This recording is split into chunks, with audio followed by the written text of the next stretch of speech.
নিজেরা সমাধান খুঁজতে গিয়া সংবিধানে সংশোধন করছি 32 বার, কামের কাম কিছুই হয় নাই। এখন সরকার বলে আবার একটু সংশোধন করা দরকার। এই সরকার যদি যায়, নতুন যারা আসবে তারাও বলবে আবার সংশোধন করা দরকার। সরকার খালি আইসা সংবিধান সংশোধনই করবে। এদেশের মানুষের ভাগ্যের পরিবর্তন হয় নাই, কোনোদিন হবেও না।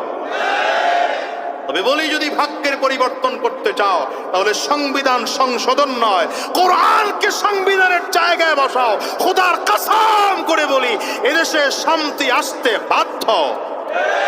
যারা সমাধান খুঁজতে গিয়া সংবিধানে সংশোধন করছি 32 বার, কামের কাম কিছুই হয় নাই। এখন সরকার বলে আবার একটু সংশোধন করা দরকার। এই সরকার যদি যায়, নতুন যারা আসবে তারাও বলবে আবার সংশোধন করা দরকার। সরকার খালি আইসা সংবিধান সংশোধনই করবে। এদেশের মানুষের ভাগ্যের পরিবর্তন হয় নাই, কোনোদিন হবেও না। তবে বলি, যদি ভাগ্যের পরিবর্তন করতে চাও তাহলে সংবিধান সংশোধন নয়, কোরআনকে সংবিধানের জায়গায় বসাও। খোদার কসম করে বলি, এদেশে শান্তি আসতে বাধ্য।